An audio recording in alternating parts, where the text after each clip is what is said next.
One of the things that men should do as they mature is transform themselves into monsters, but also become civilized at the same time. And that's exactly what you see in stories like Beauty and the Beast, where the ideal man starts out as a beast and ends up civilized. He doesn't start out as a milksop, wimp sort of character who poses no threat to anyone and then becomes the hero. That isn't how it works, although there are stories of that kind of development. The reason that Harry Potter can withstand Voldemort is because he's got a piece of him, right? He's been touched by it, and the way that you keep the psychopaths at bay is to develop the inner psychopath so that you know one when you see one, right? And then, but that's a voluntary thing. It's like a set of tools that you have at your disposal, which is full knowledge of evil. The question is, well, should you turn into a monster? And the answer to that is yes, you should.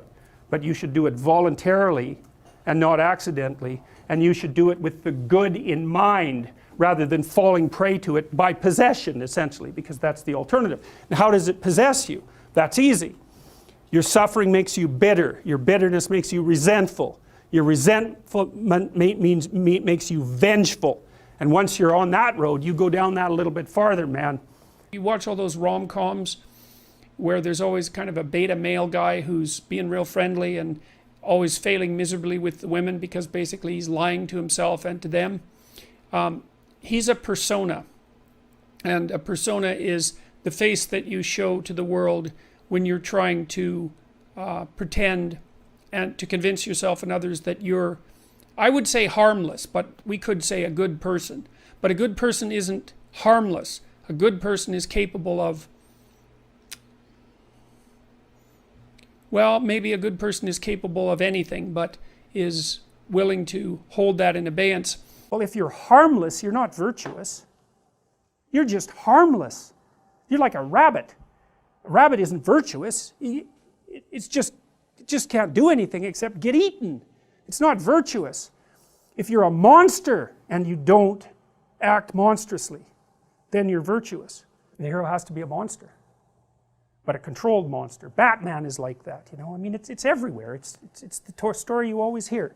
For example, lots of my clients, my clinical clients, are too agreeable, and they're generally women because women are more agreeable than men, but not always, because I've had agreeable men as clients as well. And what happens is they're resentful and they don't know how to stand up for themselves, and it's because they're very compassionate by nature. And so if you're entering into a negotiation with them, they'll let you win.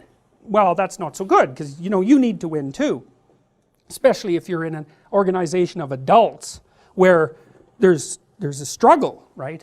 When you have kids, you can let them win, especially infants. You have to let them win, and that's partly why compassion is so necessary. But as a basis for negotiation between adults, it's like, sorry, it's insufficient. You have to be a bit of a monster so that you can say no. And so a lot of what you do in psychotherapy is treat people's anxiety and depression. That's a huge chunk of it. Help them straighten out the way they think. That's a huge chunk of it. But another chunk of it is, well, let's toughen you up. You know, let's put you in a position where you can bargain. Let's teach you how to assert yourself and stand up for yourself, and that's assertiveness training, and it's a huge chunk of psychotherapy. And you need to learn it. It's like, because part of how you regulate your interactions with other people is to negotiate. And you cannot negotiate unless you can say no. You can't do it.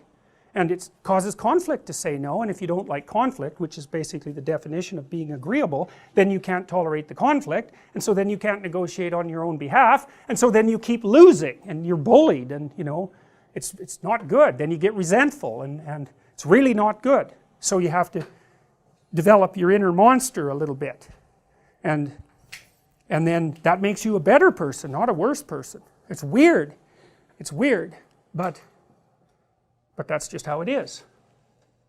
I don't believe that women do have a tendency to prefer bad men higher in dark triad traits.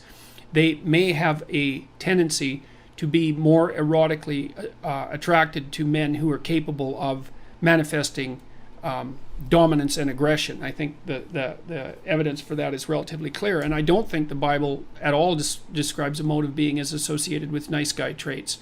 I don't know. That may be how it's classically taught, for example, because Christ is often presented, especially in more simple-minded variants, and I'm not being pejorative about that precisely, as the ultimate in nice guys, but I don't think that that's true at all. That's a reasonable characterization at all if you read the gospel accounts, because he was someone who was certainly capable of saying very, very harsh things to people, and was also identified very strongly as a figure who was capable of using judgment and distinguishing between what was positive and what was negative. And that capacity for judgment is something quite different than the mere nice guy compassion that would be associated with high levels of trait agreeableness. So I think that the idea that the ideal that's put forward in the biblical writings is something like be harmless, I think that's a real misreading of the text. And I also think that it's wrong, because harmless and good are not the same thing at all. And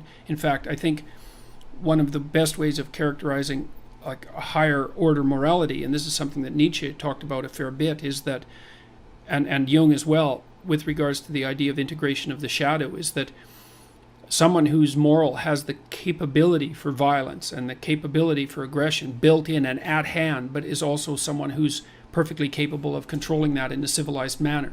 And I think that, I'm speaking off the cuff here, obviously, but I think that the attraction that some women have for the sort of men who are more likely to misbehave, to act in a delinquent manner and so forth, is partly their desire to be associated with men who have the capacity for aggression. Without the capability for mayhem, you're a potential victim to mayhem. So you need your sword. It should be sheathed, but you need to have it. And it's very frequently the case. If you treat someone with post-traumatic stress disorder, there's two things you have to do. You have to help them develop a very articulated philosophy of evil, because otherwise their brain bothers them over and over and over. Why were you so naive? How did you become victimized? Why were you such a sucker? These are good questions. You don't want to have that happen to you again. You don't want to be exploited twice. Okay, so your eyes have to open up. We know the price of that from the Egyptian myth, right? You come into contact with Seth. What happens? Even if you're a god, you lose an eye. It's no joke, man. It's no joke. And then the cure for that is the movement down into the underworld and the revitalization of the Father. That's the identification with the force that created culture, right? And that then there's you and that together.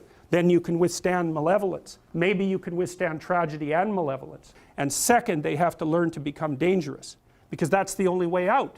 What's the alternative? They get these recurrent thoughts about their vulnerability in the face of malevolence and their own naivety, because by definition, if someone psychopathic has exploited you, you're too naive. It's a definitional issue. You can say, well, that's no fault of mine. How the hell could I be prepared? Fair enough, man. A perfectly reasonable objection.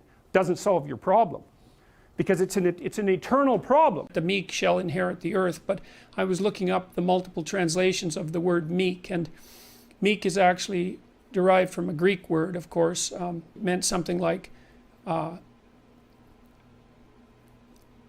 those who have weapons and the ability to use them, but determined to keep them sheathed, will inherit the world.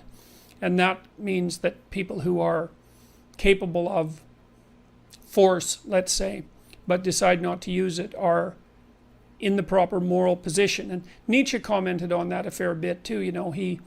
He thought of most morality as cowardice, not because morality itself was cowardice, but because most people who are cowards disguise their cowardice as morality, and they claim that their harmlessness, which is actually a consequence of their fear and inability to be harmful, say, or to be dangerous, is actually a sign of their moral integrity.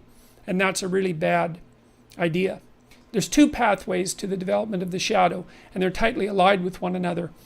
The fundamental pathway is truth, and that's to face the bitter truth about yourself. But to break that down more particularly, you might think about that as the capacity to observe your own resentment.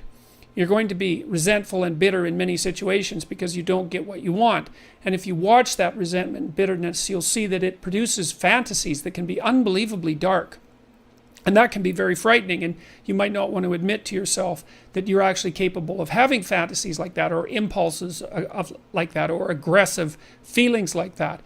But the thing is that if those aggressive feelings and impulses and fantasies are integrated into your character, it's like you're opening up a dialogue with a part of yourself that can be very forceful and strong and dangerous. And it's really useful to be dangerous, because if you can be dangerous, you often don't have to be. Men who've integrated their shadow often also develop a kind of peculiar grace that would be a consequence of not only allowing their aggressive side to step forward, but also their feminine and compassionate side that they may have kept squelched because of embarrassment about it, or because they'd been harassed for being weak, or any number of things. So, but the practical approach for developing your shadow, I would say, is to contemplate and consider your resentment and notice what it says. And because your resentment will also tell you what you have to say. If you're feeling oppressed at work, or you're oppressed in your life, or you're oppressing yourself, then you got to notice that you're feeling oppressed. Then you have to notice that you're feeling resentful and angry and bitter, and maybe even like Cain in the story of Cain and Abel, because Cain is sort of the archetypal bitter man. And then you have to decide what it is that you need to do in order to remove from yourself that bitterness. And that usually means that there's something that you have to say. And then you have to say it because your soul depends on it. And not only does your soul depend on it, I would say the fate of the world depends on it. Because, you might be wrong, and then you should be straightened out. Maybe you're just being whiny and you have to talk to somebody about that. But it may be that you're actually detecting something wrong, some tyranny that's directed towards you and other people, and it's like your moral obligation to speak up about it. And so many workplaces become toxic, to use a terrible cliche, because the people in them won't speak up for what they actually want, or they speak up too late, and then they're all twisted up about it, and they're torturing other people because they're so unhappy, and so forth and so on. So practical approach for developing your shadow fundamentally is radical honesty. And Jung said that a genuine moral effort was a good substitute for psychotherapy. You should work to become the friend of the thing that disrupts your plan, because there's a lot of that.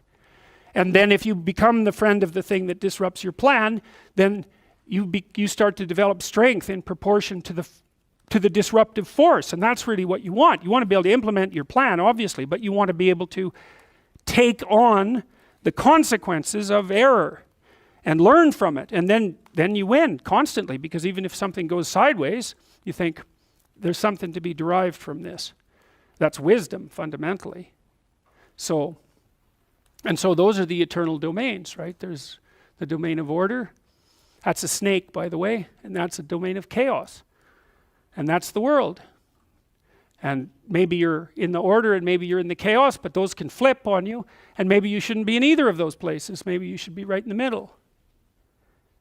And that's where you should be, as far as I can tell. And I think this is another escape from postmodern nihilism, let's say. That's actually a real place.